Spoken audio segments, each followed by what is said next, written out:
kami dari kelompok 1 yang beranggotakan Saya Khairunisa Alfiasari, saya Muflika Helinisa, saya Zulfa Nakia, saya Alifa Ramadhani, saya Amelia Cika Syadira. ingin menampilkan video praktikum IPA di SD mengenai selamat menyaksikan. Berikut ini adalah bahan makanan yang akan digunakan untuk menguji protein. Untuk proses selanjutnya, bahan-bahan makanan yang sifatnya masih padat, kita ubah terlebih dahulu menjadi bahan makanan yang sifatnya cair. Yaitu dengan cara bahan makanan ditambahkan sedikit air, kemudian ditumbuk. Nah, di sini saya menggunakan cara manual. Bisa juga menggunakan food processor ataupun blender.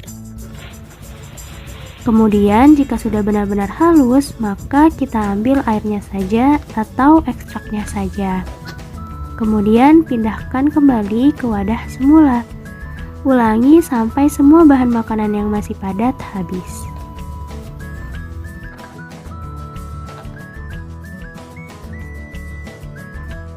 Tahap selanjutnya yaitu menuangkan larutan cuka pada bahan makanan atau sampel yang sedang diuji.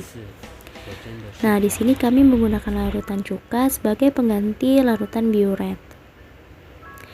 Caranya mudah sekali, yaitu dengan menuangkan beberapa tetes kepada bahan makanan atau bahan sampel yang digunakan.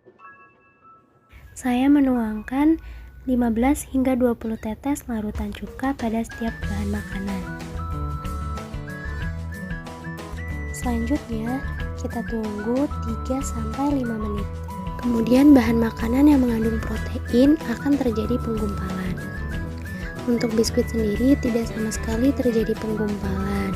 Bisa dilihat tidak ada gumpalan, artinya biskuit tidak mengandung protein. Untuk telur sendiri terjadi penggumpalan, bisa dilihat ada putih-putih di situ. Artinya telur mengandung protein. Kemudian air gula tidak sama sekali terjadi penggumpalan ataupun pengendapan, artinya air gula tidak mengandung protein.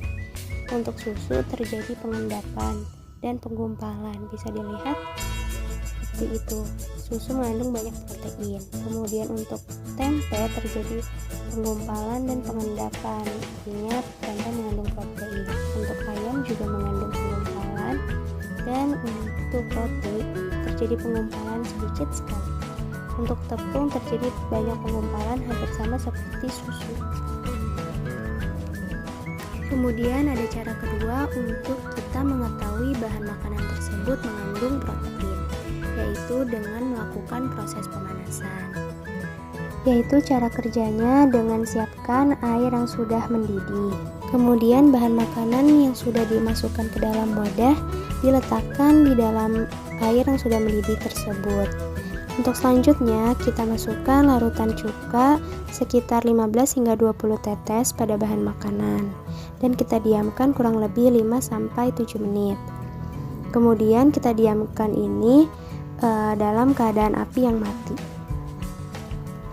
Hasilnya diperoleh bahwa biskuit sama sekali tidak mengandung penggumpalan, sedangkan telur mengandung terjadi penggumpalan. Air gula tidak terjadi penggumpalan dan susu terjadi penggumpalan. Untuk tempe sendiri terjadi penggumpalan di bagian bawahnya. Dan ayam terjadi penggumpalan. Untuk bahan makanan roti terjadi sedikit penggumpalan di bagian dasar bawahnya. Kemudian pada bahan tepung juga terjadi penggumpalan dan pengendapan.